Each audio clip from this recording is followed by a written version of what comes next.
Hello, friends, and welcome to episode 1160 of the Juicebox Podcast.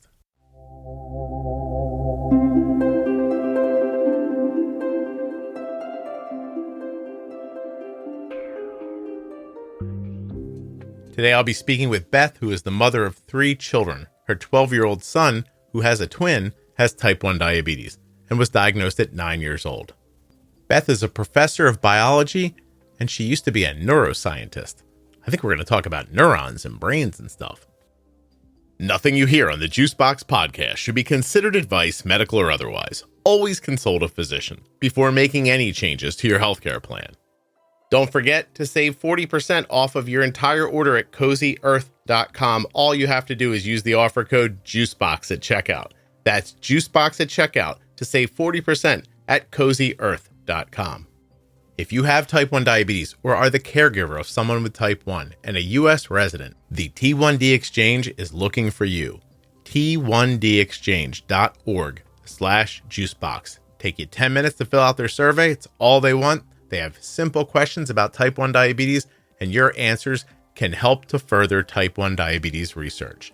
T1Dexchange.org/juicebox.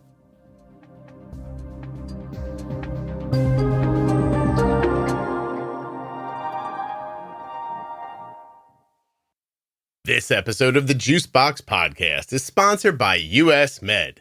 usmed.com/juicebox or call 888-721-1514.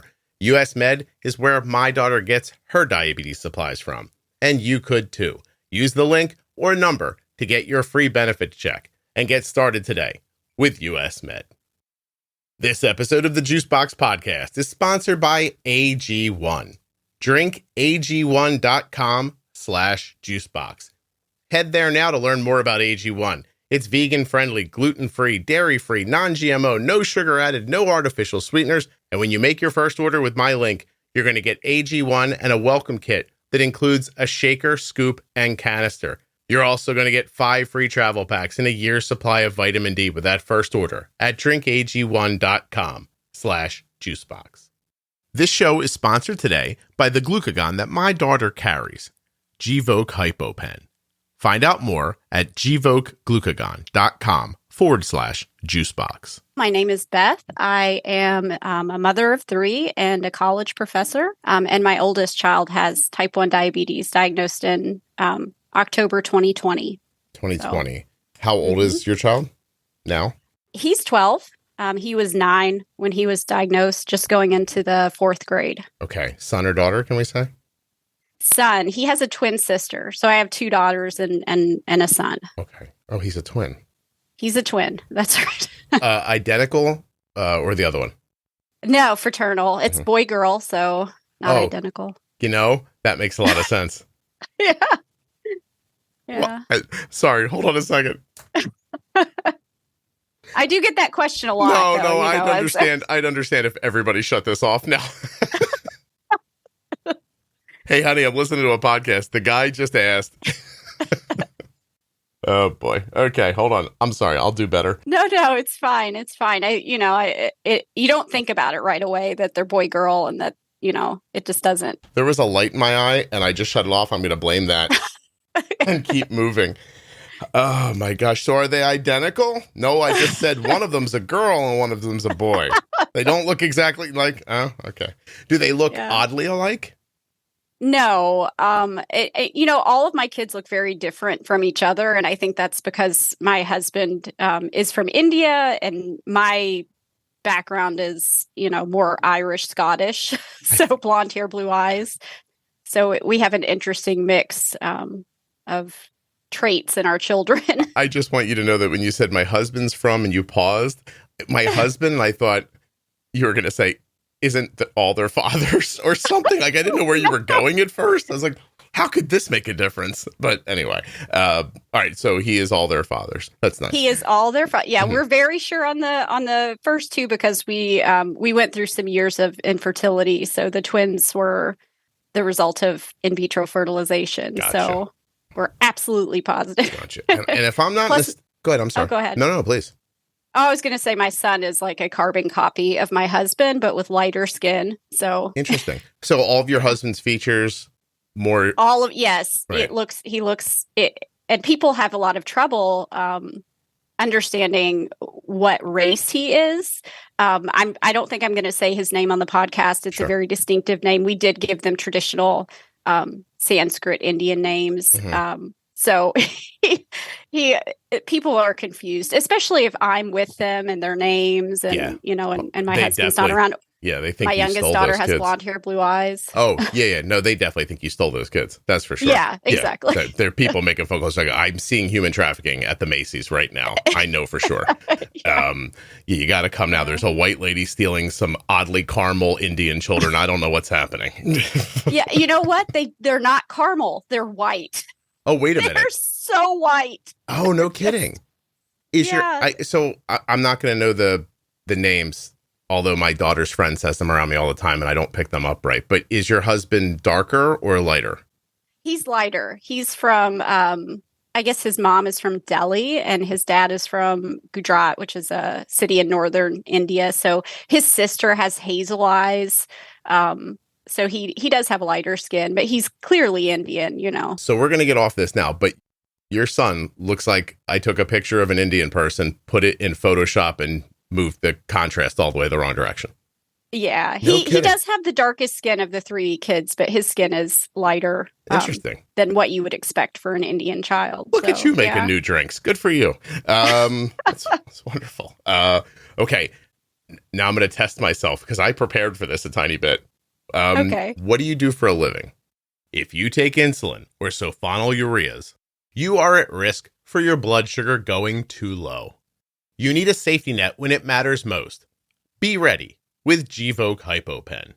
My daughter carries Gvoke HypoPen everywhere she goes because it's a ready-to-use rescue pen for treating very low blood sugar in people with diabetes ages 2 and above that I trust.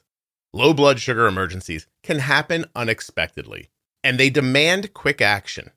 Luckily, Gvoke HypoPen can be administered in 2 simple steps, even by yourself in certain situations. Show those around you where you store Gvoke HypoPen and how to use it. They need to know how to use Gvoke HypoPen before an emergency situation happens. Learn more about why Gvoke HypoPen is in Arden's Diabetes Toolkit at gvokeglucagon.com/juicebox. Gvoke shouldn't be used if you have a tumor in the gland on the top of your kidneys called a pheochromocytoma, or if you have a tumor in your pancreas called an insulinoma. Visit gvokeglucagon.com/risk for safety information. I'm a college professor. I actually teach at a community college. I was a scientist for many years, and then once the twins were born, my husband and I both quit our jobs and moved to Ohio to be closer to family. So nice. But what did you do when you were in an industry? And what's your when I was doing research? Yeah, I'm trying to get at what your educational background is, I guess. Oh, so I have a doctorate in neuroscience. Mm-hmm. So I spent many years studying the neural circuitry of motivation and addiction, and it's so strange because I actually was trained in an obesity research center, and everyone around me was working on a cure for obesity and also diabetes. I got it right in my hand now, Beth. I have to take it after we record. I know. Well, the funny thing is, are you talking about Wegovy? I'm holding Wegovy right now, yes. Yeah. So there was a grad student when I was in grad school. She was working with a GLP-1 agonist. And I still remember, like, she was investigating its effects in anxiety. We work with rodent models. And I remember the rats were, like, jumping off this plus maze, which is insane behavior for rats. Okay. So it was whatever. I can't remember if she was using something that activated or blocked that receptor. So it was either something like Wegovy or the opposite. But anyway, the rats were jumping off the maze, which meant that this was an incredible anxiety reducer in these animals. Oh, I wasn't. Oh, Beth, I'm sorry. I'm cutting you off, but I wasn't following it first. So you took their anxiety away so much they were like, I could jump off of this.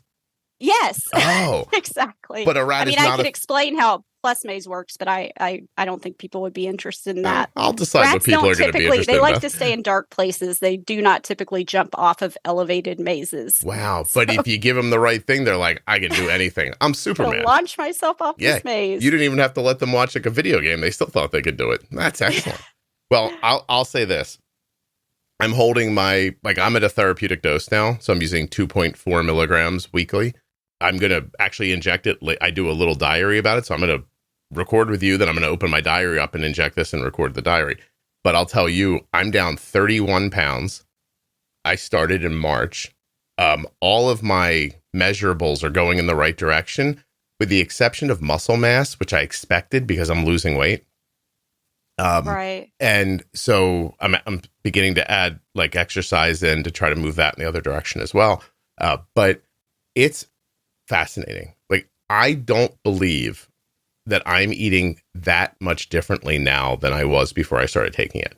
So can I ask you something? Because I'm actually really curious about this, just based on what I used to work on the motivational circuits, and I was sort of like the expert in food motivation. Before you ask your question, let me just tell people a little tease. I don't know if you ever heard tickle your ass with a feather, but I'm going to ask Beth a lot of questions about having low blood sugar and your brain later.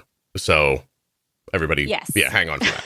So good. I'm excited to talk about that. I am too. But first, ask your question. High blood sugar, right? Oh, we'll high do them both. Why not? Yeah, we're here. Yeah. Go ahead. Tell me your question. So my question is, do you feel like, do you feel not hungry? So when you take Wegovy, do you lack that are you not getting as much reward from the food that you eat, I guess? Yeah. So it's a bit of a process, like, because you start on a very low dose, they titrate you up, etc. The hunger piece hit me immediately. So you don't feel physically hungry. I should say, feel physically hungry almost ever. Meaning like in your stomach, like a grumble or an emptiness in your stomach, that kind of thing. Never felt that. Also in your head, not hungry. Right. Like your brain is not saying, hey, we should eat. In the first couple of days, I had to set timers to eat, like alarms. Wow. Because I was getting to like 3, 4 in the afternoon. I'm like, I'm dizzy. Like, why am I dizzy? Yeah. And then I thought, I have not eaten anything today. So it's so amazing, because those were the things that I was working on and my colleagues were working on when I was in graduate school and during my postdoc. And, you get to a point where you tried so many things and you think none of this is ever going to work unless we're able to inject it directly into the brain. A lot of things just don't work because they can't get past the blood-brain barrier. But It seems like they found something. And I'm wondering if it actually is going to be useful for other addictions too. That's what I'm seeing papers popping up about. Is this going to help you with other addictions? Is it going to also the idea that maybe people have GLP deficiencies? Yeah, maybe. And that's the one thing that I start leaning towards, because listen, it's been a week since I took this injection. I've lost like 2.5 pounds this week. Okay. In this week, I have eaten crab legs and fries at a bar. Now, it was like a pound of crab legs and, I had a couple of French fries, but I did that. Arden had a moment one night at like 10:30 where she goes, we should go get cookies. And we drove like across town to this like all night cookie place and bought crappy cookies and ate them at like 11 o'clock. Yesterday, I had a big sandwich, like a 8-inch turkey roast beef provolone sandwich and a handful of Doritos. Okay. And I lost 2.5 pounds this week. So it's so strange. It must be affecting, something on the metabolism side as well. It's fantastic. So I don't know enough about it. Yeah. I was just curious about the motivation aspect. I'm holding this in my hand and I'm telling you, unless this gives me some sort of debilitating disease or it rots my brain from the inside out, I'm going to take this for the rest of my life. I mean, everything that I've seen come out, and I'm very skeptical when things first come out like this, everything that I've seen has been positive. So, my brother's taken Ozempic. My brother has type 2 diabetes. We're not related by blood, but he said that his resting blood sugars and his spikes are so much lower on Ozempic than anything else that he's tried. He's never tried insulin, but anything else that he tried. And he's lost I think he's lost 40 pounds or something like that. Wow. That's amazing. It's insane. I started in March. It's September. I weigh 31 pounds less. And Wow. I don't think I'm done, by the way. I think I think this stuff easily gets me to 180 at some point. And I started at 234. Mm-hmm. That's crazy. Yeah, no, I mean, that's great. I'm so happy for you. That is, and anybody that's having those kind of results, just think about, how that's going to look for your health in the future. Yeah, I was just thinking about my husband's pre-diabetic, but he's thin. Mm-hmm. So I'm thinking, would a drug like that even work for him? He forgets to eat on a regular day. He just doesn't. He's missing that part of his brain that tells him it's time to eat. Yeah. So I don't know that it's for everybody, obviously, but I can just tell you through my life, diabetes comes with a lot of things to remember. So it's nice when someone takes something off of your plate. US Med has done that for us. When it's time for Arden supplies to be refreshed, we get an email. Rolls up and in your inbox says, "Hi, Arden. This is your friendly reorder email from US Med." You open up the email. It's a big button that says, "Click here to reorder," and you're done. Finally, somebody taking away a responsibility instead of adding one. US Med has done that for us. An email arrives, we click on a link, and the next thing you know, your products are at the front door. That simple. usmed.com/juicebox or call 888-721-1514. I never have to wonder if Arden has enough supplies. I click on one link, I open up a box, I put the stuff in the drawer, and we're done. US Med carries everything from insulin pumps and diabetes testing supplies to the latest CGMs like the Libre 3 and the Dexcom G7. They accept Medicare nationwide, over 800 private insurers, and all you have to do to get started is call 888-721-1514 or go to my link, usmed.com/juicebox. Using that number or my link helps to support the production of the Juicebox Podcast. Taking care of your health isn't always easy, but it should at least be simple. That's why for the last 3 years, I've been drinking AG1 every day. No exceptions. It's just one scoop mixed in water once a day, every day. And it makes me feel energized and focused. That's because each serving of AG1 delivers my daily dose of vitamins, minerals, pre- and probiotics, and more. It's a powerful, healthy habit that's also powerfully simple. Before I was taking AG1, I would get that brain fog in the middle of the day, and I just couldn't seem to get on top of it. But now, that doesn't happen anymore. By starting my day with AG1, I found focus and a renewed ability to perform at my highest level all day long. Drink AG1.com/juicebox. When you use that link, you're supporting the production of the Juicebox Podcast. I drink AG1 in the morning, but you could use it as a coffee replacement before a workout or in your smoothie. If there's one product I had to recommend to elevate your health, it's AG1, and that's why I've partnered with them for so long. So if you want to take ownership of your health, start with AG1. Try AG1 and get a free 1-year supply of vitamin D3, K2, and 5 free AG1 travel packs with your first purchase exclusively at drinkag1.com/juicebox. That's drinkag1.com/juicebox. Check it out. The joke I've told it on here, and I've said it through my personal life forever and ever. I retain water like a pregnant lady. Like if I go out and if I would have eaten a sandwich and chips yesterday, not on Wegovy, I would have woken up 2 pounds heavier, and and bloated, but not excessively eating anything. It just never. I don't know. My body never seemed to work correctly. Is the best. Right. Like my digestive system's better. Like everything's better. And so I don't know what to tell you other than I'm in my renaissance right now. I feel like I'm going to live till I'm like 95. There was just some preliminary talk the other day about it reducing heart disease. Right. I think I saw something about cancer too. Oh my God. I don't know. Maybe I'm making that up. I may never die, Beth. That's all. Yeah. I'm just saying this, maybe I could live forever and be thin like a model. Yeah, be pretty, Great all around. Yeah. I'm gonna have like those sunken cheekbones, and they'll have to rouge me up so I look alive. No, I'm just kidding. But it's amazing, and I'll tell you the thing I've learned more than anything is that Arden's. She showed me a video. She goes, "Oh my God, look at this! Remember when this happened? This just popped up on my timeline." And she showed me this video of me I don't know. I was doing something stupid in the kitchen, and she's holding it up, and I'm trying to listen to the words, but all I can think is, oh my God, look how fat I am in that video. Oh, no. I was like, oh my God, is that what I looked like last year? And then like, I was like, it was a little like defeating because you learn to be accepting. It's like that slow drip water torture. Like it sneaks up on you, I think. And our bodies are, as far as homeostasis of body weight goes, we're kind of made to gain about a pound a year, which one of the guys I worked for used to say, it's a potato chip a day. That's how much we're off. Like one single potato chip a day, 13 calories, I think, is towards the positive side. Right. And that ends up being a pound a year. And, it's just, that's the way we evolved. Yeah. And so all I can tell you is that I'm all for this now for intervention. I'm going to try. I'm trying other things that I'm not even ready to talk about on the podcast yet. And I am fully expecting that in 6 months, when I go back to the doctor to talk about how this is going, I'm going to ask them for testosterone to build my muscles.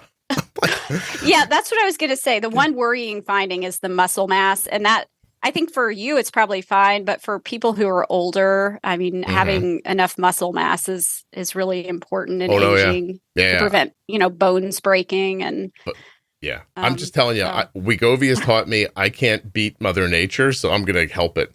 So that's awesome. I'm getting out of this. Damn it, I'm going to look good for one moment in my life. You guys will know when I'm happy. I will take a photo of myself every 16 minutes and like tell all my family and friends, like, please just keep these for my funeral.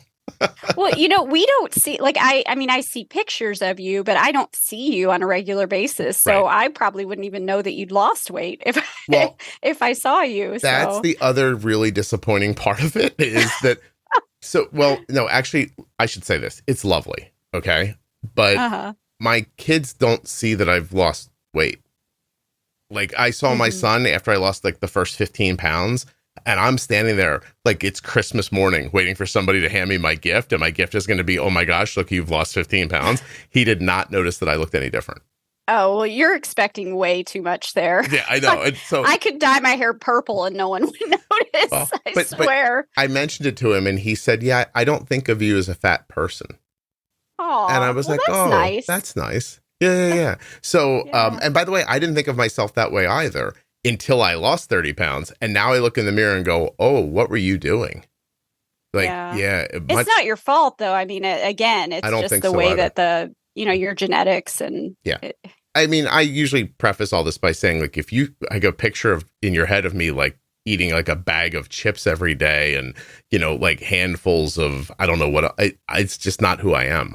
My body just held on to weight like crazy. Yeah. So, yeah, I mean, if you look at you're adopted though, right? I was going to say, if you look at your parents, you can pretty much tell what you're going to look like at their age. I was purchased at a bargain bin situation. So they tell me I was adopted, but maybe I was human trafficked. I mean, look at your story from earlier where you stole those white Indian children.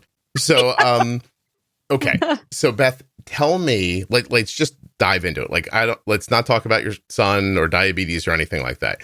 You, I think, possess knowledge we need to get to because one of the most often asked questions that I don't know how to answer is how low is too low and what's it doing to my brain? So the reality is that the research on this topic is not excellent because you can't do the studies that need to be done. You can't take people, and make their blood sugar low and then see what it does to them over time. Well, not in this country at this time, let's just say. Right. So, and when you read I've read a lot of papers because obviously, after my son was diagnosed, I dove into the research. And what I came away with is that being severely hypoglycemic, like having a seizure, below, 54, like an urgent low, that's not good for the brain. Like the brain needs to have a constant supply of sugar, of glucose. Neurons, that's the only thing that they can use for fuel. And when they don't have enough, they're going to start undergoing like cell death. And once you lose neurons, except for a few places in the brain, you're not going to make any more. So it's not good to have severe hypoglycemia, especially repeated. And so what does severe mean? That's a good question. Yes, So, it is. it doesn't say in most of the papers, they don't define it well. I think typically they're talking about severe enough where the person needed help in some way. Either they had a seizure or they were, So we're not talking about a blood sugar of 65. No. And, you can't say that for sure because Right. there has not been a study where they've looked at long-term outcomes of people that, allow their blood sugar to go into the 60s. But I will tell you what I think is just as bad as having those severe hypoglycemias. I think that blood sugar variability, so the ups and the downs, I think is actually more dangerous, especially for type 1s. I think one thing that people do that is actually very harmful is to leave their, especially this is from a parent perspective, but it could be, a type 1, to keep their blood sugar high because it feels safe. Because what that does is it causes the brain to adjust the way that it takes in glucose. So if you are bathing your brain in high blood sugar, the brain is like, whoa, that's too much. And then it reduces the number of transporters so that it's kind of trying to keep out the excess sugar, which is harmful to the neurons, to the brain cells. And so it down regulates the number of transporters. And then what happens when that individual inevitably will have a hypoglycemia because, oftentimes when you are keeping your blood sugar high, you eventually, are yo-yoing.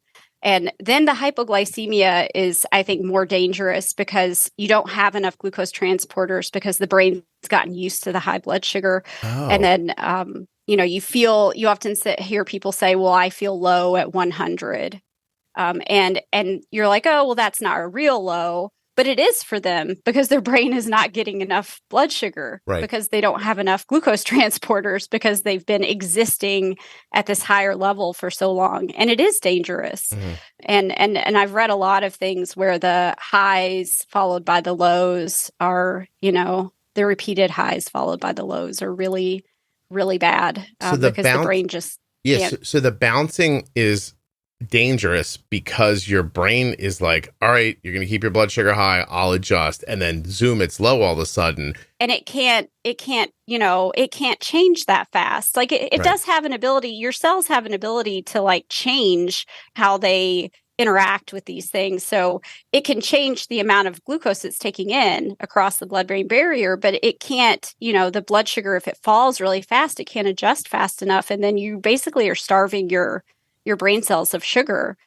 And so some people say, oh, well, I don't want to, keep my child at a normal blood sugar range because then they don't feel their lows. And they're talking about they don't feel the 60s and the 70s. But, if you look at a normal person's blood sugar, sometimes you're in the 60s or 70s. Yeah. See, there was a man named Rick that came on once. Have you ever heard Rick Lives on a Boat? Oh, yeah, I did listen to that one. And Rick says something to me hundreds and hundreds of episodes ago that has never left me. He said, if you test people's blood sugar who don't have type 1 diabetes, sometimes their blood sugar's in the 60s for more than an hour a day. And I went, wait, really? And he goes, yeah. And I thought, I'm going to believe Rick. He sounds smart. I didn't do any research past that. There is some research on that. I forget the name of the article, but the first author was Shaw. And he looked at CGMs in non-diabetic, healthy individuals. And his argument in his paper was that we should change the, what we call low, because it was normal for people who don't have diabetes, who have, normal glucose metabolism to be in the 60s a couple times a day. And after I read that paper, I, put on a Dexcom myself, one of the, transmitters that was going out. I put it on. I'm like, let me see about this. I was in the 60s frequently, not low 60s, but I was oftentimes in the high 60s, and I would double check it with a finger stick. And you felt fine. So I just, to me, that 60, 68, that's not a low blood sugar. Yeah. To me. The way I think about it, I say it a lot, but like Arden's blood sugars, she's sleeping right now because she's leaving in 2 days for school. So I think she's taking up the rest of what she calls her puddle time, which is she comes home and melts into a sleeping puddle and we take care of her again. And she goes, I revert to a princess for 3 months during the summer. So she's sleeping right now. Her blood sugar is 85. In any focus that I can tell you, that's my goal. Right about 80, 85. That's what I'm shooting for. I think of 120 as action time if it's rising. I begin to think of high as 130. A 150 to a 180 blood sugar constitutes a pretty big miss for me as far as like a meal or a spike, right? And then on the low side, and I don't care if she sits in the 70s all night long. A stable 70 is fine for me. A falling 70, I'd be concerned about, right? Exactly. You know, and if she were to, I mean, she's using an algorithm. If she was in the 70s and it was to dip into like 65 and the algorithm took away insulin and brought her back up, I wouldn't think twice about that. Quite honestly, like low is in my heart. Low is when she's altered. Right. But if you ask me what number do you not want your daughter under, I would say 70. Like, I know, so that seems conflicting, but I don't think it is. Like, if she bounces down to 65 and comes back up, I'm fine.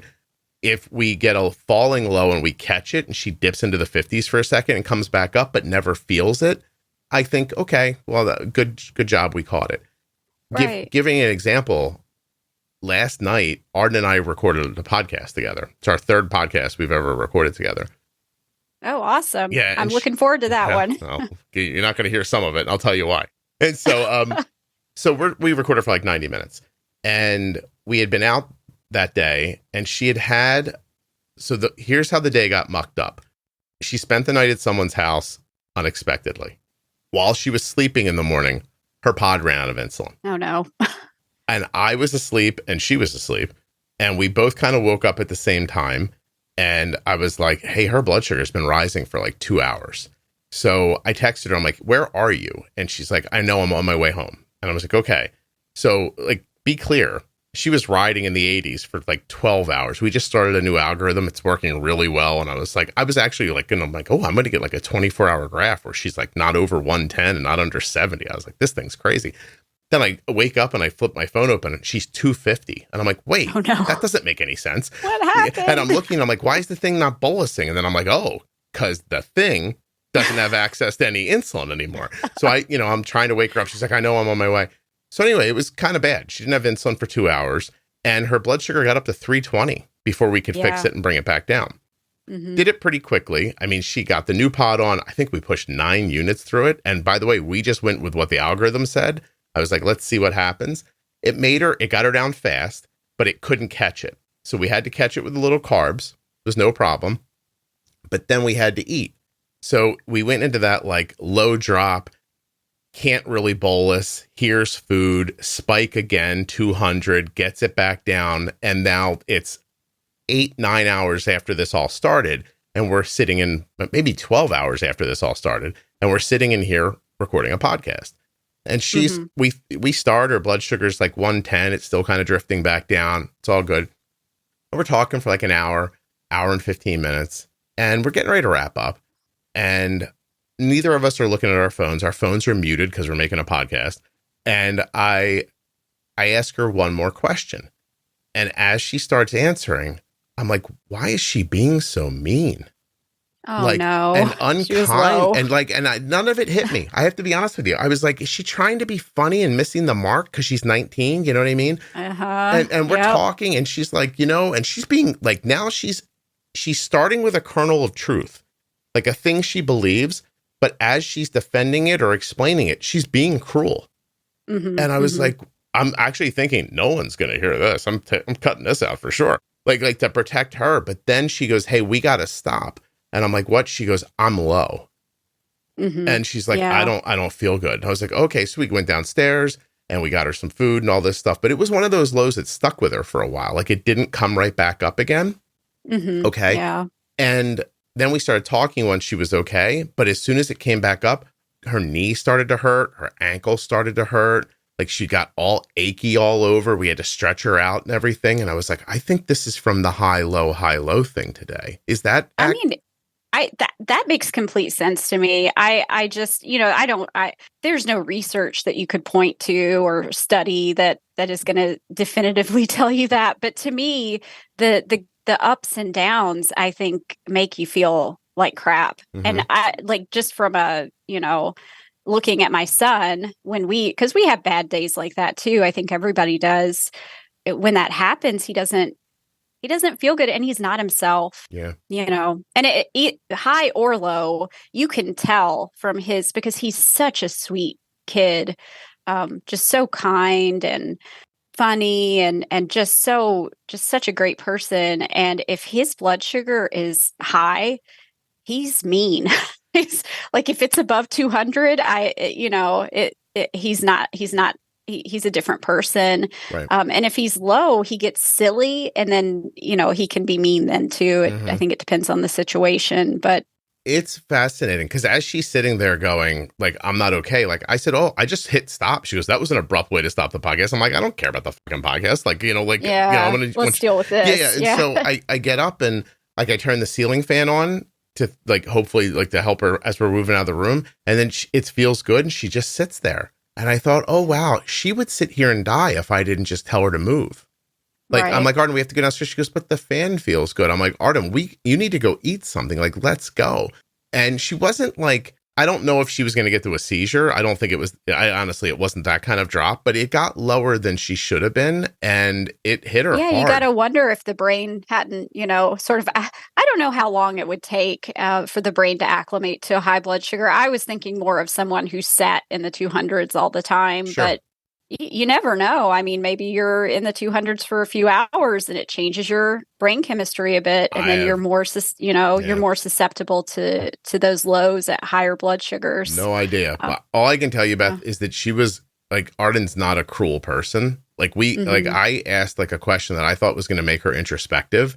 And instead she just took the side of the argument that she agreed with. And then everyone else was an idiot. And I was right. like, this is not her. Like this is not how she talks. It's not how she thinks. It's not how she breaks ideas down. And it just took me a minute like to go like, what's happening? But I was also trying to like interview her. So I wasn't thinking of her as a person with diabetes. I was, right. You know what I mean? I was like, where's this going? Like, that kind of thing. It was very interesting. Anyway, I'm sorry. So there are high blood sugars. There are low blood sugars, and there is stability. And those are kind of the focuses, the way I think of it, at least. So let's ask you, for a person who's read all these things and has a deeper understanding of them, what's a blood sugar you are trying to keep your son under? Well, I would love it if I could keep my son in the 90s. I think that's where he sort of is at his best, maybe, below 110.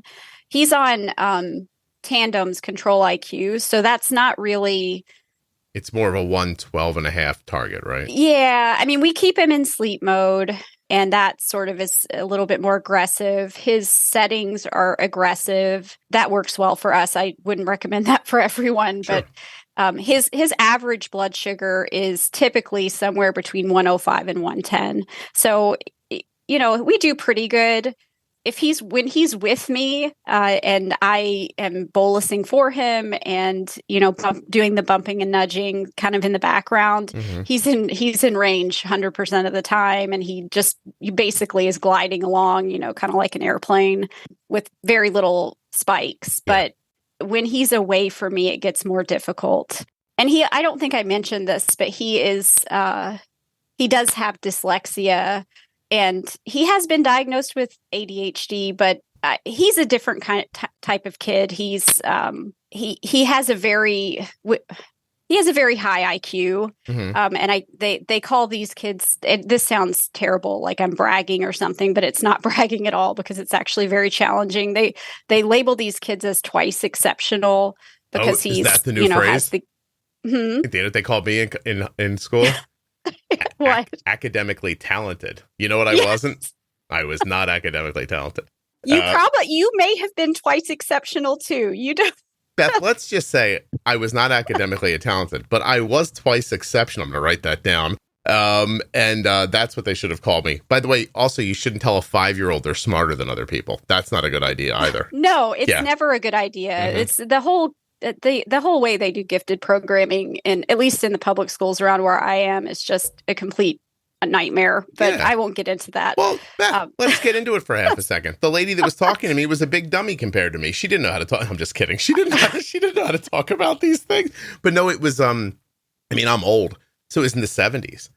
And they were like, yeah, you're academically talented. We're going to put you in an AT class. And I was like, okay. And the way that it was explained to me when I was 5, word for word, is, Scott, this man thinks you're smarter than the other kids.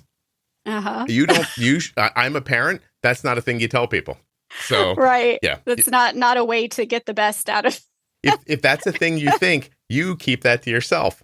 But, anyway, so now they're saying twice exceptional. What's that put his IQ so at? Twice exceptional is for children who, like, when they give in our school, they give a test to figure out whether someone's gifted or not, which is sort of like an IQ test. And all 3 of my children, qualify as quote unquote gifted. I'm not sure how we can tell someone's gifted in elementary school, but they're not profoundly gifted. Like, they're not Mozart or, doing calculus or anything like that. Playing a piano with their butt while they're doing calculus with their toes. Yeah. They're not like that, but they have, relatively high IQs. But then my son wasn't learning to read. It was the strangest thing. And, he had a twin sister. So she's reading like chapter books. She's reading Harry Potter in the 2nd grade, and he's not able to read like the easy readers. Right. So I'm going up to the school and I'm like, he can't read, like something's wrong. And they're like, oh no, his test scores are great. He's fine. Yeah. And it was very strange. So, it took 3 years to get him on what we call an IEP for his dyslexia, and we had to get like outside evaluations, and that's when we learned about his twice exceptionality, which what it looks like on an IQ test is that he has really high highs and really low lows. So his fluid reasoning is like genius level, but his processing speed is, below average. That's funny. So, I can't do anything that you would think of as academic. So, but I guarantee you, when the monsters come, I'm going to be alive and you're all going to be dead, because I can pivot on a pinhead. So my son could build a car engine like today. Like if I gave him all the pieces of a car engine and said, build this, I have no doubt in my mind that he could build it. Yeah. But he still can't read very well. And that's just who he is. He's a smart guy, but it did pose a bit of a challenge when he goes to a special school now for kids that have his type of, he's dyslexic, so he needed extra help with reading. So it's a private school, and when he actually started there, and then the month after is when he was diagnosed with diabetes. So It was kind of a weird timing. I will tell you that I think the only thing I'm good at is thinking. Oh, really? So when I sit and talk about like big ideas, I can hold on to all of the extraneous impactors, and I can see how they hit each other. Yeah. So if I talk to somebody who's too black and white and I start explaining an idea, they get focused on an aspect of it. And I'm like, no, you don't get it. I was like, there's this thing over here that's impacting this other thing. And then 3 years ago, this happened, and that's why this is happening over here now. Yeah, so you were academically talented because that's what, like, you're able to think outside the box and bring ideas together. Yeah, I can't do algebra. I don't understand. Fine. I don't understand science. I don't. So So everything they were measuring me on, I was like, I don't know what this is. But again, like, I can think things through really quickly and maintain a vision of other people's perspectives or other impactors. I never really say this out loud. It's why I'm good at managing the Facebook group. Oh yeah, you're really good at that. Yeah. I would be dreadful. I don't know how you do that, and I just it's because kudos to you for your ability to cut. Like, some of the times you come on there, and I'm like, wow, that was so well said. And it's because I see everybody's perspective and I understand their perspective. I don't agree with them, but I understand them.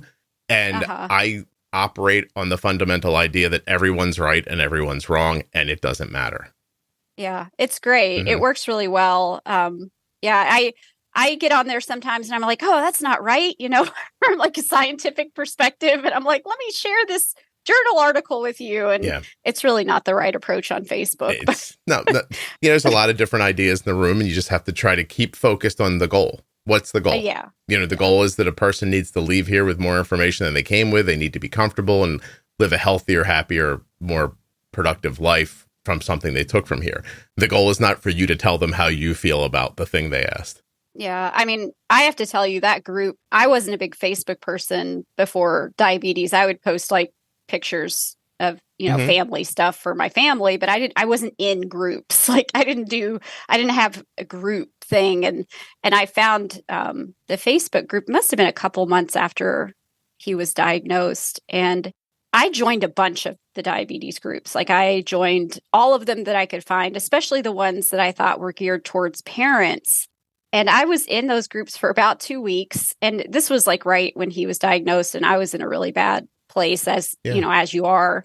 And I left all those other groups. I couldn't stand them. I was like, these people are crazy. and all the graphs that they were posting were just giving me like, I don't know. I just felt like everybody was in such a bad place, and it was so depressing. And the Juicebox group was the only one where I felt like people were actually giving real advice that was useful. And I don't know. I found it very helpful. So prior to that, all you used Facebook for was to put up photos so that your husband's family would say there are 700 million Indian ladies here and he found an Irish girl? Great. Is that what happened? You're just torturing them? Honestly, Facebook's really big in India, and I have all these family members that I don't know who friend me. And they have my husband's last name, and they look like my husband. And I'm like, well, that must be a family member of mine. They must be somebody I know. Yeah. Actually, the podcast is exploding a little in India. Oh, really? Yeah, it grows and grows there constantly. It's very, very cool. That's great. Anyway, so, all right. You and I are chatty in a good way. It's fun, by the way, because usually I cringe a little. Somebody's coming on and they have like a real scientific understanding of something. I'm like, oh, they're not going to be conversational, but you're very conversational. So that's terrific. You're going to end up back on this podcast if you keep doing such a good job, Beth. Well, thank you. I appreciate that. But I don't know. This was hard for me to do, to be honest. Really? Why? Yeah, it really was, because I'm not I'm not an active bench scientist right now. And I've read a lot of papers, but I'm not like an expert on. Who's an expert on it? Who would be an expert on it? On type 1 diabetes? No, yeah. Well, this time, no, like, so my point is you have this educational background and you're motivated by your son's diagnosis and you went and read a lot of stuff. I want to hear what you think. I mean, you know what I mean? Like if we go to some person who did research, like they're not going to know to say something like, hey, listen, 65, like, it's okay. Right. Yeah. I mean, I think there is something to be said for when you do have that personal connection to the disease, when you're reading the papers, it's much more engaging. I will say, like, I've read, thousands of articles. This is a funny story. When my son was diagnosed, he went to a major university. We're in a city that is known for hospitals, and so he has very good care providers. But I had already pulled up the Lancet article on teplizumab while he was being diagnosed. And I'm like, we need this. I'm like, where can I get an infusion of this for my son? And then, they're like, how do you know about that? And I'm like, we need a Dexcom right now. And, so I don't know. No, good for you. You get treated differently. You get treated differently because they think you know something? Yes. And my husband's a physician. So he, we just get treated a lot differently. I think it's not fair. Right. But we do. By the way, I stopped myself from saying, of course he is, because he had no choice. That's what his family told him he was going to be, right? That's exactly right. Yeah. You know what he does as a hobby? He's basically he should have been an engineer, which is, that would have been the second choice of career, but he makes medical devices as a hobby, and he has some patents, and he's actually he's a very smart guy. Sounds like it. he made this. So I am the one that takes care of the diabetes. I am like the full-time diabetes manager in our house. And so when our son, has a compression low at night, I'm the one that gets up, and we have a bedroom on the ground floor, and we have a rather large house, and I have to walk up a flight of stairs, down 2 hallways, into his bedroom, climb up into this loft bed, which I wish we'd never got him, but he has a loft bed, get hit by a ceiling fan, all this just to roll him over because he doesn't wake up. And so I was, very tired. And I'm like, there has got to be some way we can get this kid to roll over. And so my husband created we call it the buzzer, but he created this device that my son wears on his pants, and it buzzes and tells him to roll over. And I think it's a great invention. Really? And he has it patented. I'm like, well, why? He's like, well, I need to do clinical trials and this and that. And I'm like, well, I feel like this doesn't need a clinical trial. I think we should just sell it. And we actually live pretty close to the guy that does the sugar pixel. No kidding. Yeah. And I'm like, let me just figure out who that guy is. And you need to talk to that guy about, getting this thing out there. I can give you his email address if you want. Yeah, that'd be great. I mean, I could probably figure it out. He's on the Facebook page sometime. I've seen him. He is, yeah. Post, but my husband is he's just he makes all these things, but he doesn't, they never go anywhere because he doesn't have that entrepreneur side. One of my brothers-in-law, one day he builds things with his hands, and I'm always like, this is amazing. Like, what are you doing? Like, why do you work where you work? Like, get a job with Nerf or something, right. and I don't know. He's like, check this out. And it's like I don't know, a gun that shoots like a potato, and it does like all this stuff. And you're like, I'm like, you made that? And I'm like, I don't understand where'd you get the wood. He goes, I took an old cutting board and I'm like, wait, you made this out of a cutting board? I'm like, I don't understand. And but if you said to him, you should go do that for a living or sell it, he'd be like, nah. Yeah, that's exactly my husband. I told him this was when I was first dealing with trying to help our son manage while I was lecturing and things. I'm like, it would be great if I could just see the numbers on a screen or something. And he built me a whole screen. he all it is like a wooden box, and it projects Night Scout. I mean, we probably could have used, anything else, but it's so nice. And he built it for me, and he's very talented in that way. I could tell. So, I mean, you married him and let him give you babies and everything, so you must have liked him. Yeah, he's a great guy. Yeah, no kidding. That's really cool. I just know a number of Indians, and the idea of my mom told me I'm going to be a doctor, or nowadays it's cybersecurity, coding, like knowing how to do Python and stuff like that. Like that kind of stuff is very popular with kids. My daughter's age. I mean, it's my husband has 2 sisters. One is a dentist and the other is an ophthalmologist. So they're just, hey, damn it, they're doing it whether they want to or not, and that's that. Yeah, that's what it was. That's fantastic. Yeah. Okay, so I'm sorry, we did not get back to my question. Again, I like you. So you're shooting for a 90 blood sugar. People are like, remember when you asked her about the blood sugar? Can you get to that? Right. You're shooting for 90. The algorithm keeps him more in the 110. So what's his A1C? Around 6.1, 6.2 normally? It's 5. I think the last 2 times it's been 5.5. 5.5. So how are you doing that? Well, so we keep his settings. So his total daily insulin, I know what that is because I can look at the history of the pump about what he's getting every day. Mm-hmm. And I will set his what he's getting, and then I'll look at 50% of that, and I will set his basal higher so that, instead of setting the basal to what he should be getting, I'm setting it a bit higher. Mm-hmm. And then that tends to make the algorithm that works for me. I don't want anybody else to take away the idea that might work for them. Nothing you hear on the Juicebox podcast should be considered advice, medical or otherwise. So go ahead. Exactly. Yeah. But tell me what you do. You're not telling people what to do. By the way, if any of you are listening and like, I'll just do it because Beth said so, whatever, do whatever you want, but it's not Beth's fault and it's not mine if it doesn't work out. So you're being more aggressive with his basal.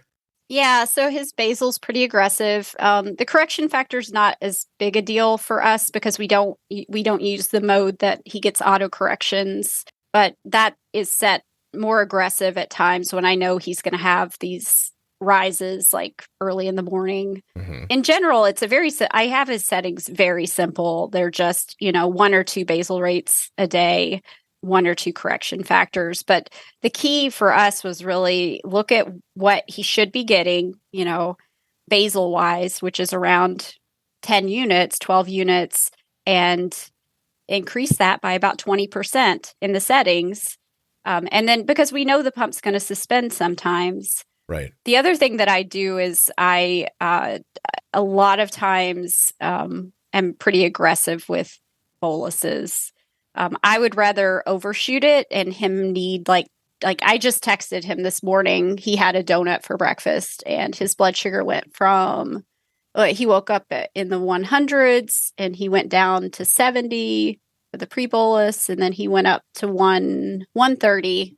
He had a glazed donut from the bakery. And I had probably over-bolused a little bit because we were running a little late, and he just had to eat 2 gummy bears to stay in range. Boy, Beth, that sounds pretty close to me. Good job. That's really good. So 2 gummy bears. I feel like if you're off by 2 gummy bears, some people are like, oh, they went low. And I'm like, well, 2 gummy bears is not. Yeah. Also, we should definitely call this episode Off by 2 Gummy Bears. I'm writing that down. Yeah. That's excellent. No, I think that sounds terrific. A glazed donut, not over 130, and you only had to correct with what, 6 carbs? Yeah. So that's pretty good, right? I mean, that's, and that every morning doesn't look like that, but that's, Beth, you calling that pretty good is the humblest brag since you told me all 3 of your kids are really smart. So that's it's better than pretty good. That's amazing. It's really terrific. Yeah. But you're saying when he's on his own, he can't quite accomplish that. Yeah, and the reason is that he relies on me right now, but mainly because when he's at school, I want him to be focusing on learning and not on managing his blood sugar. Right. So he doesn't pre-bolus his lunch, which is that can cause problems.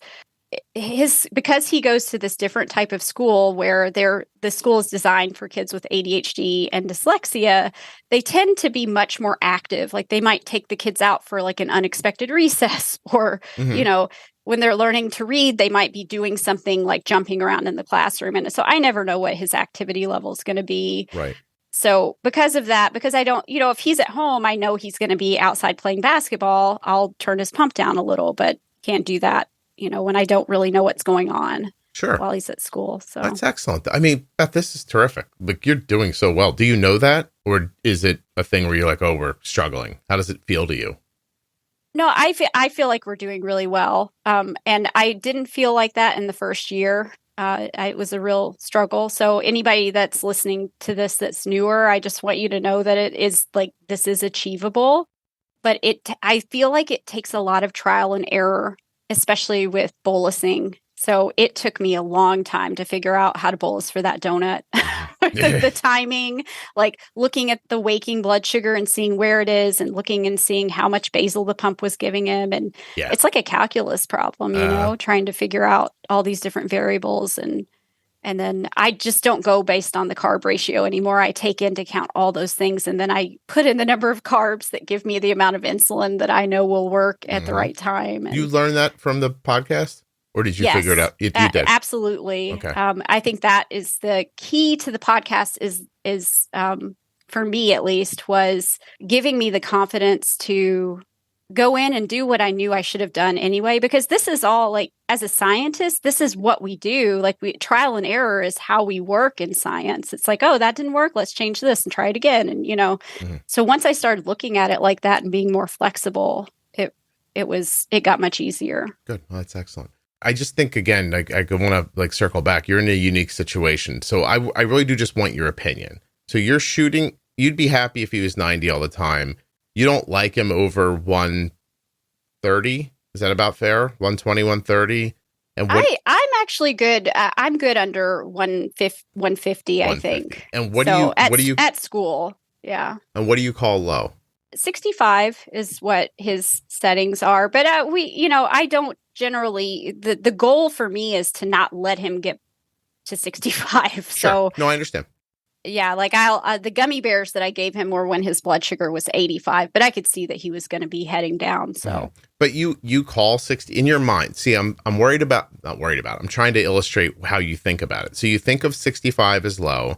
Where are you comfortable with him? How low are you comfortable with him stable? Like if he was 70 all day, would you say a word? Oh, that would be great. Okay. I'm fine with a 70 stable. I mean, that's where my blood sugar was when I had a Dexcom on. Yeah. So I I think that's great. Excellent. That's where a non-diabetic person would be. So to me, there's really no reason to not be happy about a normal blood sugar. Right. What's a number that makes you go, oh, hell, we messed up? Oh, you mean like a high? A low. Start with a low first. You see the number and you go, ooh, that's not okay.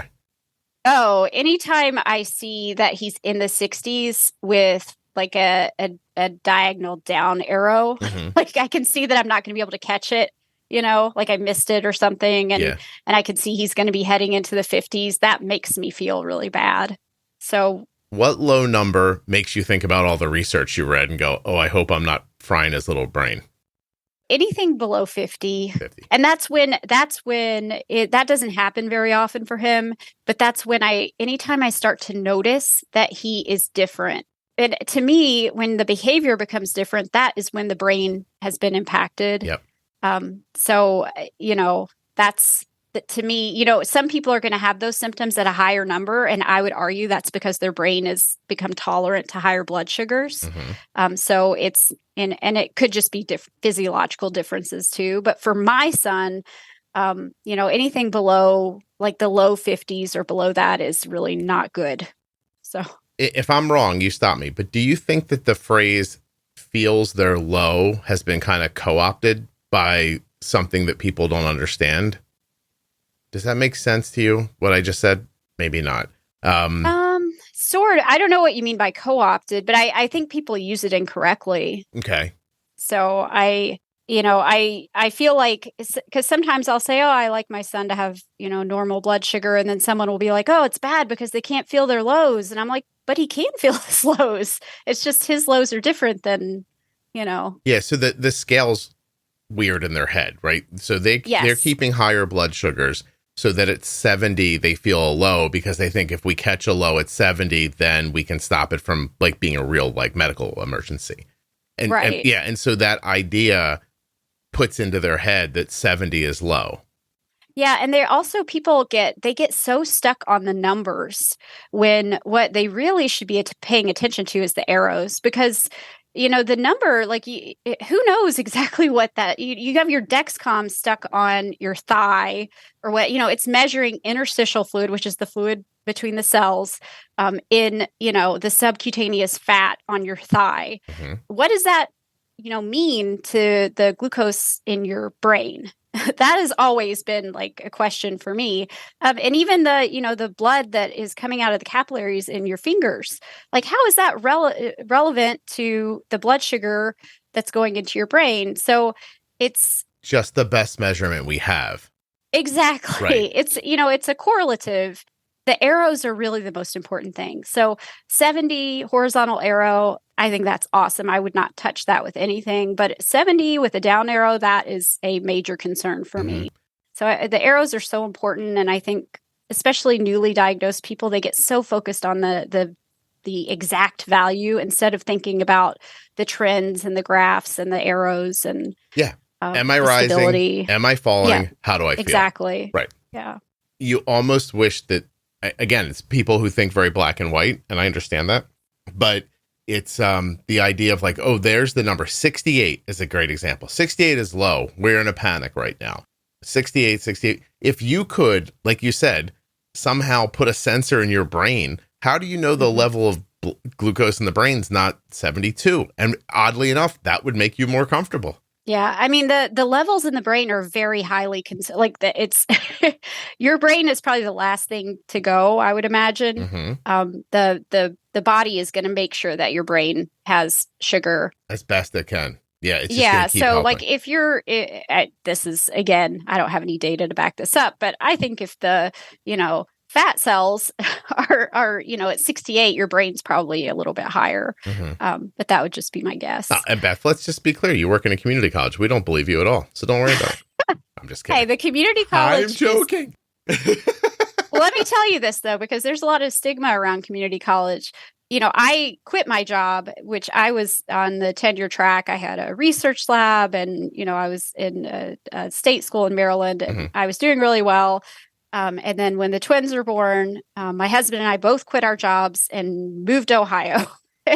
And I don't regret that because So I stayed home with my kids for 3 years, and then I took this job at a community college, and I make more money now, like twice as much money as what I made before, and I work less. I don't have to work on Fridays if I don't want to. I have tenure.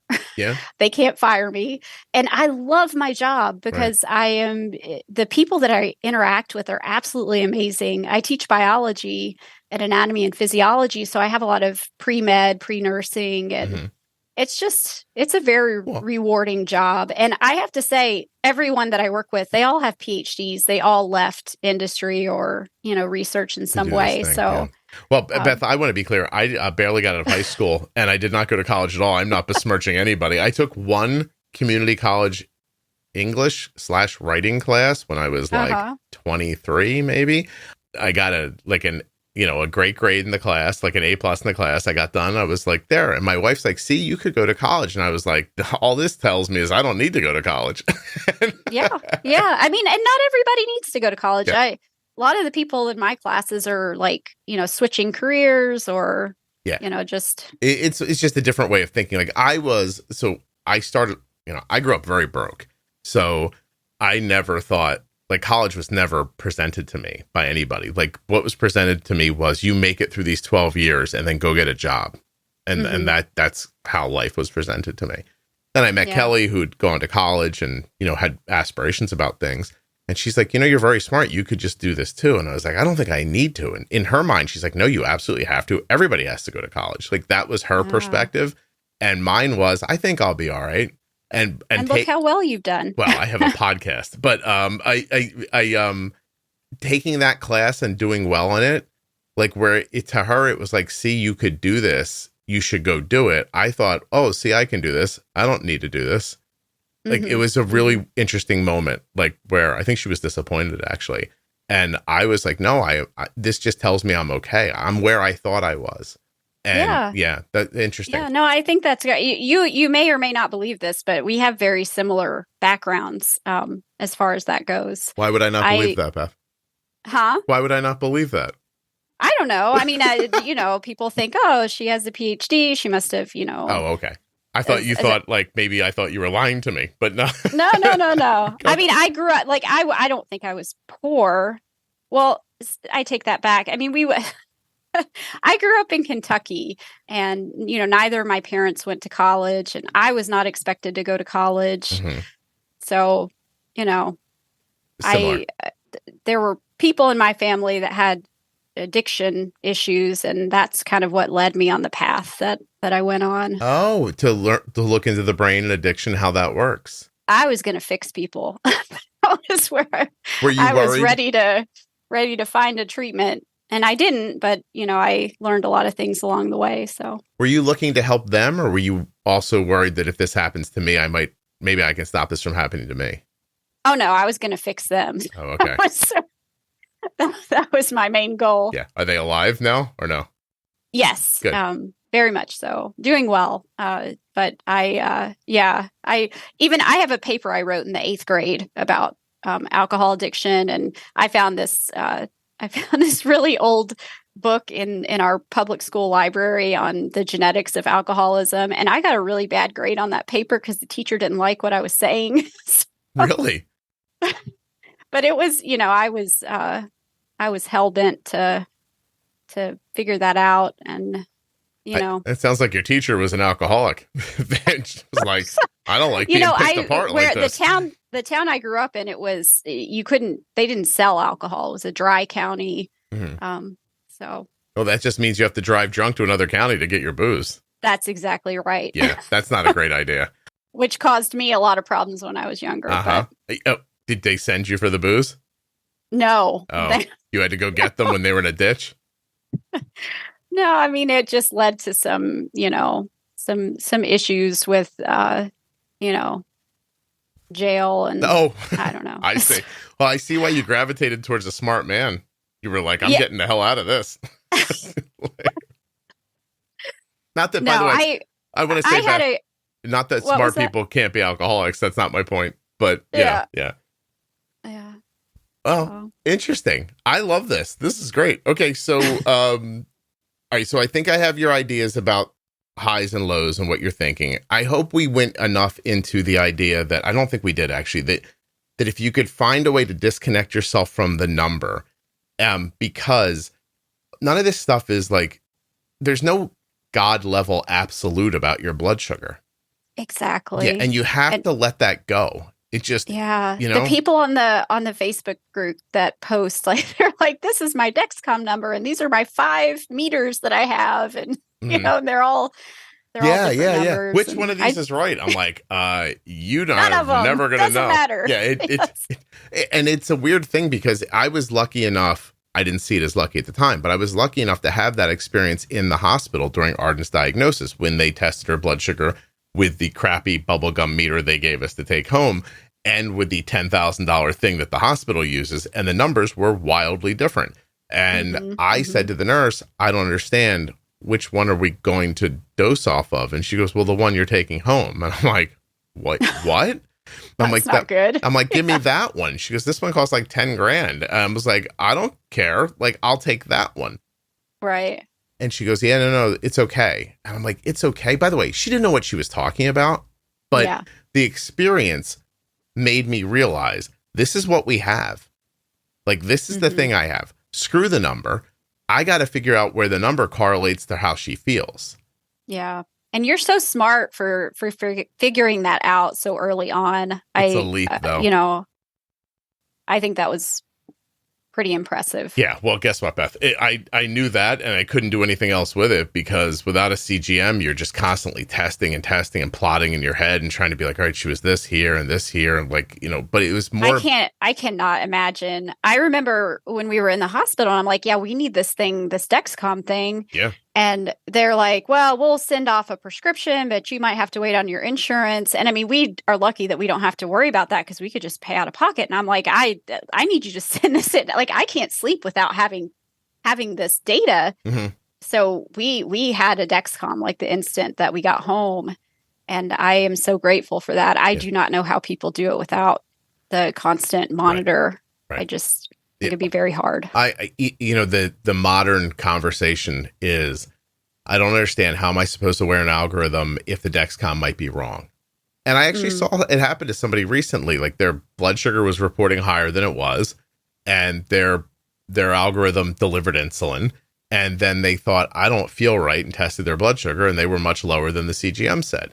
And that brings in a host of people going, see, you can't do this. And I'm like, you're thinking about this backwards, in my opinion. Like that's a one-off.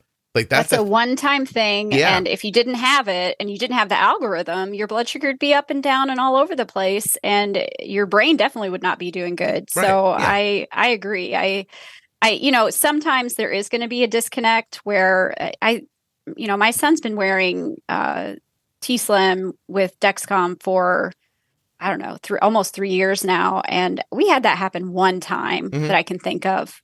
Yeah. So I really think I've seen it once or twice. I actually think yesterday was part of it. Like, she was coming down from being high. It was probably reporting higher than she was and still bolusing, and she got low from it.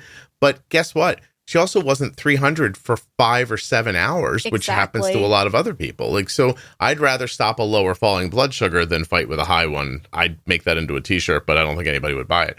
And it's so harmful to like, I think a lot of parents have fallen into this trap of just letting their children hang around in the 200s, even the high 100s at school. Yeah. And thinking that's okay. And that those children's brains are not functioning like they would otherwise. It's just not okay. It's a tough decision to make, especially if don't have the equipment, don't have the stuff, or the understanding or the time. Yeah. Like, listen, you just said a very white lady thing.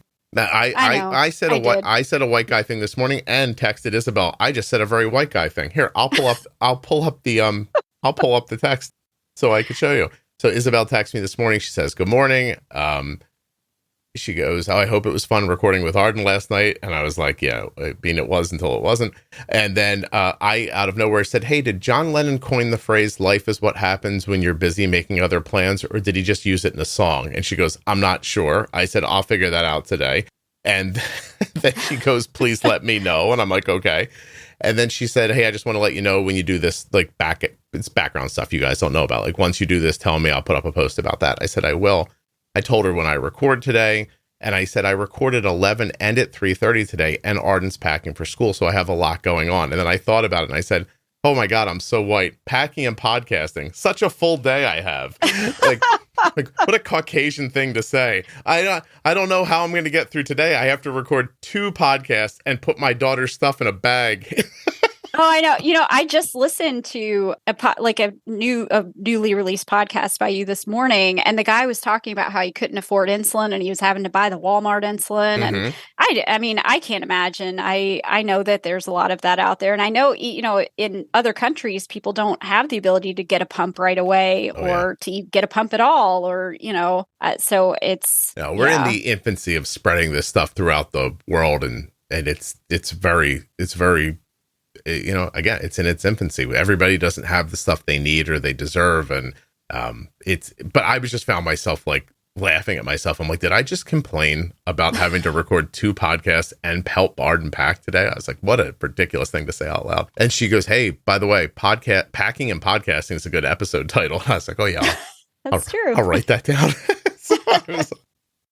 But if somebody doesn't have these experiences with this technology, and those people don't go back and prove to their doctors how valuable it is, and those companies then don't make money, and then they can go to insurance companies and make claims and try to push things through insurance. And by the way, what many people don't understand is that the way to get if you're a manufacturer of a device, the way to get an insurance company to cover it widely is to first get the government to agree, to get Medicaid and Medicare to agree. Yeah. And so it is going to slowly help everybody. It just doesn't happen as quickly as, you would like, because people's health is declining as they don't have these things, obviously.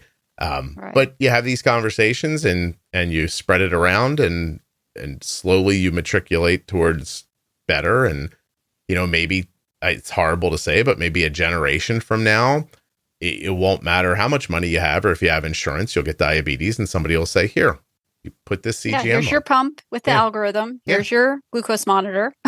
100%. Like, I mean, that really is, you're not going to educate everybody. Like, some people aren't going to be available to it, and some people aren't going to even know to look, and some people might not care, and there might be psychological issues that stop people from doing these things. So why not try to get to a place where you can automate it in a way that will just help their lives? And, and forget that who cares? Like, when Arden and I are talking last night, I said to her at one point, that without this algorithm, your life would be more intensive. And she goes, yes, Dad, I know. I used to manage diabetes before algorithms. And I was like, I know. I'm like, do you really feel it though? And I realized she knows, but she's not impacted by it like I am, because she doesn't have like a 17-year memory of all this. Right. She just knows there used to be more to do, and now there's less to do. And if that's all she knows. Like, and you know what? That's good. Like, some people would say, oh, like she needs to learn the history of this. So you get like, who the cares? like she's trying to live her life, not feel bad about the diabetes got easier for her. You know what I mean? I mean, if I could put a system on my son that did like everything for it. What I was telling my husband the other night is, I'm like, why is the system not smart enough to look at the arrows and tell him like how many carbs he needs to take in to stabilize his blood sugar? I don't understand why that. Instead, it's just like, warning. Yeah, that, by the way. soon. It's like, this is so stupid. It seems like such an easy thing to put. I don't know. I'm not a computer coder, but I do follow a lot of the DIY systems. Do you think about it?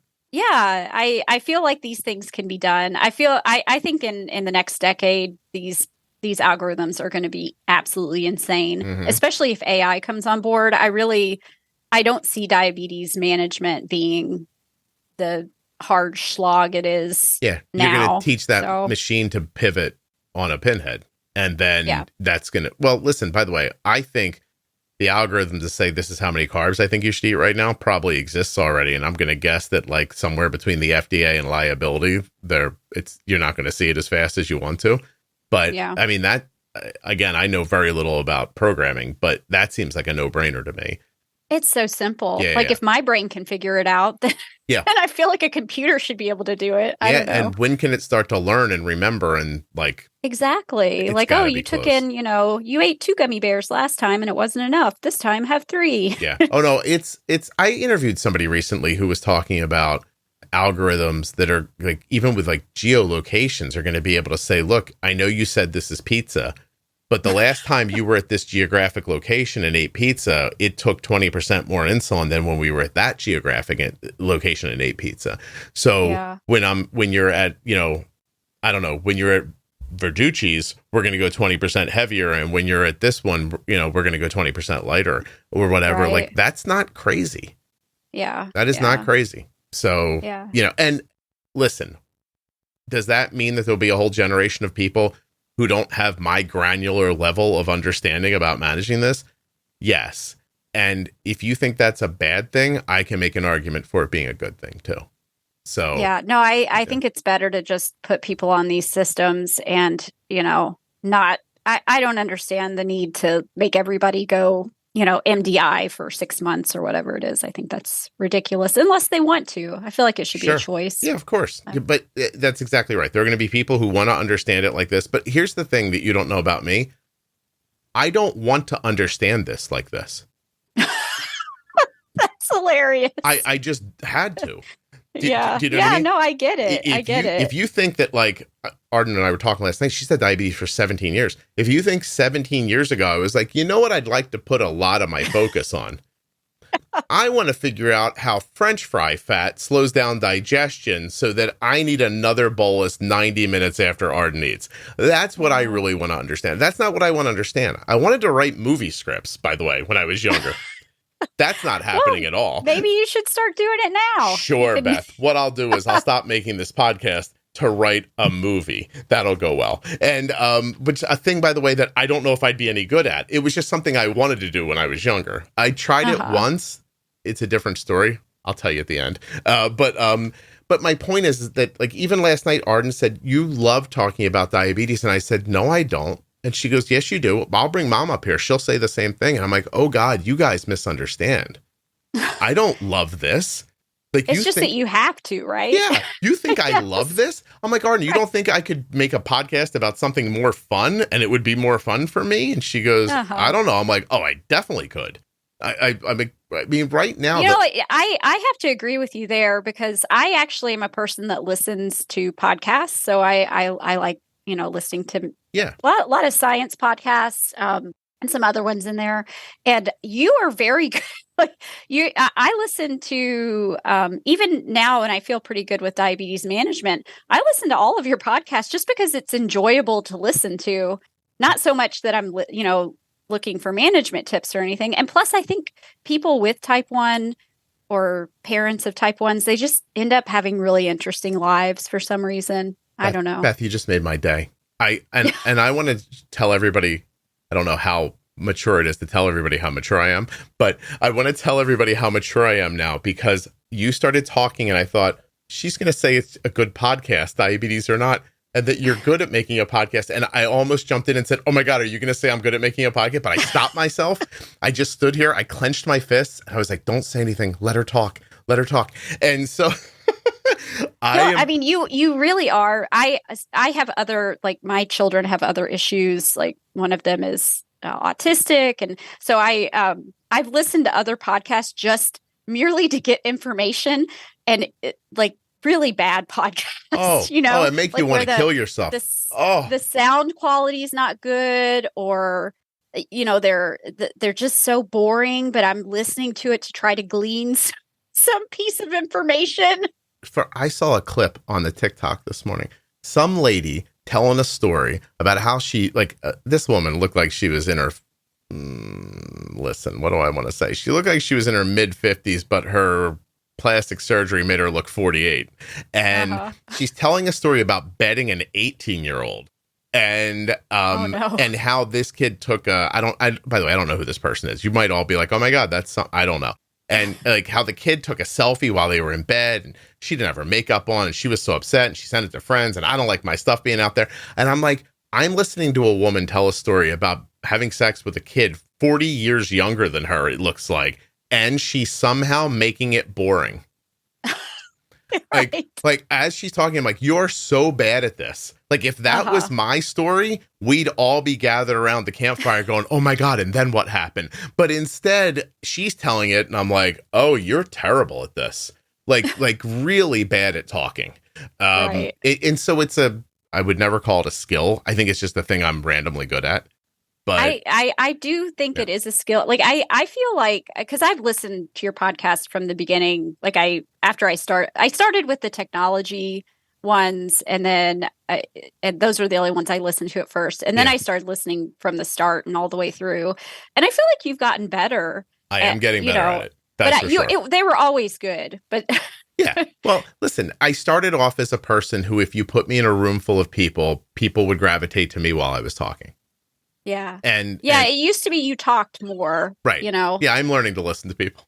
No, you're great at interviewing people. Thank you. I think that you ask really good questions, and you're always good at like bringing the topic, back on topic, but not avoiding the, side topics that are really interesting. Oh, shit, Beth, we were talking about blood sugars in like neuroscience, and somehow I know your family has had problems with alcohol in the law. So that turns into, that's one of my superpowers. Beth, people like to tell me things. Yeah. It happens in my personal life too. So so you have a lot of secrets then. People tell me a lot of stuff. And I'm just like I heard a woman the other night say online, she goes, I don't listen to those After Dark episodes because they don't have anything to do with me. And I'm like, you are making a major mistake if that's how you're thinking about that. Those things those are the best ones. Oh, they're fascinating. Those are great. But she's like, well, I don't have a heroin addiction, so why would I listen? I'm like, oh, you got that all wrong. You were thinking about that backwards, as my mom would have said. And so, like there's where, I don't know. I love talking to people. I'm unendingly interested in people and where they come from, but not in a judgmental way. Yeah. My wife and I just had this like weird conversation the other day where she's like, you're very judgmental. And I'm like, I'm not judgmental. I'm just accurately depicting what I'm hearing. That is so funny. I had a conversation. I actually listen to your podcast sometimes when I'm cooking dinner, and my husband, that's the only time he hears it because he doesn't listen otherwise. Well, he's the son of a bitch, but go ahead. Right. But there was a girl on there, and she was saying something that was a little bit like, it was scientifically inaccurate, and I could tell that like you knew, but you weren't. You'd never tell anyone you're wrong about that, and let me tell you how it is. And instead, you let people tell their story and their perspective, and oftentimes it leads to something, at least for me, that I was not expecting about why that person feels that way, or what brought them to that opinion. So I just find it very... Thank you. I don't know. I think you have good interviewing skills. I don't think I would be able to do that. I would stop them and be like, actually, let me educate you on this. I think of that very much the way I told you earlier. I think of other things. So I used to think of it when I was younger as a tree with never-ending branches that created more never-ending branches. And I don't know a way to explain that. But I should probably not delve into this without being able to explain it to people. But I think of life as I started in a spot and I took a step forward, and then I was presented with two branches, and I could have gone left or right. And I went left, and then there were two more branches, and then I went again, and that keeps happening. And so I think about existence and expansion like that. This is going to, I don't have big words, Beth, because I didn't go to college. But so my point is if I would go back to the start and make a right, I don't think I'd be a wildly different person, but I would be a different person. And wouldn't it be interesting to see where that person ended up? Or if you made a left on branch 9 million, like that kind of thing instead of a right. And so when people are talking, I want to hear how they got there and why they think this. Not to tell them they're right or they're wrong, because the truth is that for them, they're right. They believe what they're saying. You don't get anywhere telling someone, hey, the thing you hold in your heart, that's not right. Because it's right to them because they made 9 million decisions that they didn't realize after they took their first step. And so this is their reality. They live in a world where this is all true and right. And you can't tell them they're wrong. I mean, there are some knowables, right? someone picks up a piece of aluminum and says, this is cold rolled steel, you can go, no, it's not, it's aluminum. like that's a thing. But when you're talking about people's feelings and their experiences, the only way you're going to quote unquote fix the world is if we all understand how we get to where we are. Mm-hmm. And then somehow in my mind, that feeds back into you doing better with your diabetes. Yeah, no, I think it's great. Yeah. That's one of the reasons I like listening to the podcast. So I really appreciate it. It was very kind of you to say that. I swear to you, you made my whole week. Because just the fun part of me, I think I make a good podcast. And by that, I mean enjoyable to listen to, something you want to go back and find again. Yeah. Yeah, that's how it occurs to me. And then I've said it before, I'll tell you, I think my job around diabetes is to trick you into paying attention to your diabetes and learning stuff about it that you would never learn otherwise, because it's really boring, and who would take the time? Exactly. You know? Right. Yeah. So that's my job. I'm here to trick you into taking care of yourself by saying something funny about you making translucent Indian people. I don't know. That's how I get to the end. You guys can like it or not like it. Honestly, I couldn't possibly give a shit. So I'm doing this for me and my kid, who will never listen to this. I guarantee. She told me last night, Beth, she goes, if you somehow turned this podcast into a $20 million a year organization, I'm like, right? She goes, and you retired and said, here, take the podcast, you can be the host now. She'd go, I wouldn't do that. I was like, you motherfucker. like, what do you mean? And I said, no. Yes, you wouldn't. She goes, I wouldn't. She's like, it's just not a thing I'm interested in. Oh my God, that sounds so much like my son. Mm-hmm. He is like, last night at dinner, he's obsessed right now with climate change and global warming. And I don't know, he's in science club, and he's absolutely obsessed with solving climate change. So that has led him to an obsession with nuclear fusion. And I was talking about Vertex opening the factory for the stem cells. I'm like, isn't this great? You know, I'm like, maybe in, a couple decades, there'll be a stem cell, cure for diabetes. He's like, that doesn't matter. He goes, diabetes is so insignificant. Just, thanks. I'm like, you have diabetes. I have to tell you, I want to say this out loud. The podcast is not worth $20 million a year. If it was, you'd know, because I would probably tell you. I would probably start, instead of like, hello, friends, and welcome to this, I would be like, hey, guys, welcome back to my $20 million a year podcast. I did it. Like, I'd probably every day say that, just so you all know what level of trashy I would probably be if I had $20 million every year. But I was like, wow, you really wouldn't. And you know what? In the end, I was proud. I was like, I raised a kid who is interested in what she cares about and interested in the things she's passionate about. Right. And this is not so innate, like they don't have diabetes on their mind 24/7. I think that's always been my goal. Is like, if you could just not have to think about that all the time. Yeah. I mean, there's part of me that I actually said to her later, because her blood sugar was a little low when she said that, apparently. So I said to her later, I'm like, I got to be honest with you. I think you would do the podcast because, money. And she goes, no. And I'm like, yeah, that's 19-year-old you saying that. I was like, wait till 30-year-old you. 30-year-old. That's what I was going to say. Wait till she's 30. How much is a car? I was like, wait do you realize that little thing? Wait do you realize that like car payments are like a thing, and then there's insurance, and then you have to gas them, and then they need oil and tires, and that's just your car. When you realize that the house doesn't stay cool by itself or warm by itself, or that the food, and like when you get all that in your head, I'm like, you. And by the way, here's the other crazy thing, Beth. I think if Arden took this podcast over, it would continue to help people in a completely different way. Mm-hmm. And I think it would keep the management conversations alive so that people could go find them. But it would definitely be a different perspective, oh my God. Right? You have no idea. She'd get on here and be like, what is wrong with you people? And then she would just, and she'd just like, I saw you do this online. That's ridiculous. Don't do that. She'd be much, she told me last night, she goes, you're not the same in real life as you are on the podcast. And I was like, well, no, I wouldn't imagine I am. And, and I was like, how? And she's like, I don't know. Like, you're more like, I'm like, do you think I'm nicer to the people on the podcast? Because you're definitely nicer to the people on the podcast. And I was like, oh, I probably am more direct in my real life.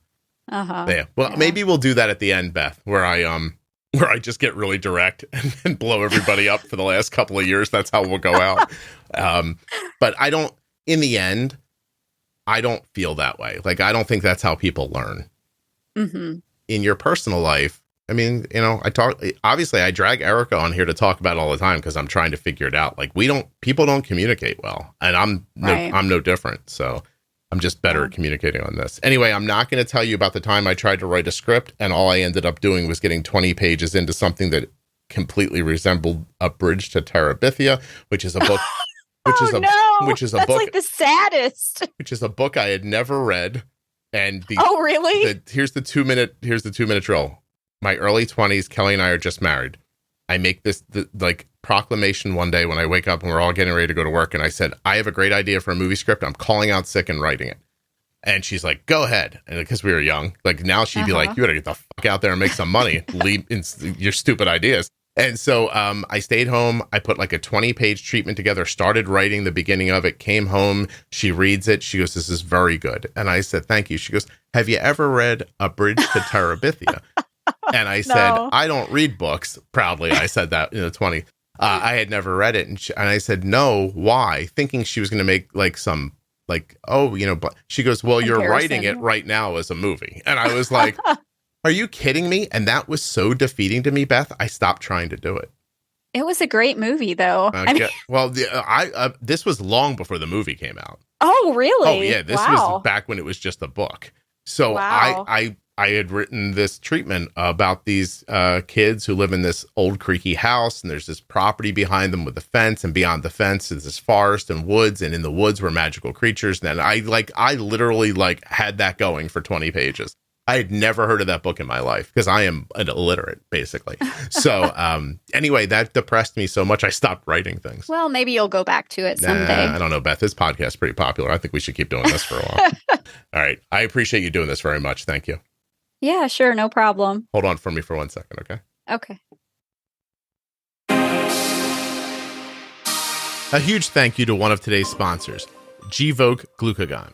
Find out more about Gvoke HypoPen at gvokeglucagon.com/juicebox. You spell that GVOKEGLUCAGON.com/juicebox. A huge thanks to US Med for sponsoring this episode of the Juicebox Podcast. Don't forget, usmed.com/juicebox. This is where we get our diabetes supplies from. You can as well. Use the link or call 888-721-1514. Use the link or call the number, get your free benefits check so that you can start getting your diabetes supplies the way we do from US Med. I'd like to thank AG1 for sponsoring this episode of the Juicebox Podcast and remind you that with your first order, you're going to get a free welcome kit, 5 free travel packs, and a year's supply of vitamin D. That's at ag1.com/juicebox. Thank you so much for listening. I'll be back soon with another episode of the Juicebox Podcast. If you or a loved one was just diagnosed with type 1 diabetes and you're looking for some fresh perspective, the Bold Beginnings series from the Juicebox Podcast is a terrific place to start. That series is with myself and Jenny Smith. Jenny is a CDCES, a registered dietitian, and a type 1 for over 35 years. And in the Bold Beginnings series, Jenny and I are going to answer the questions that most people have after a type 1 diabetes diagnosis. The series begins at episode 698 in your podcast player, or you can go to juiceboxpodcast.com and click on Bold Beginnings in the menu. The episode you just heard was professionally edited by Wrong Way Recording. wrongwayrecording.com.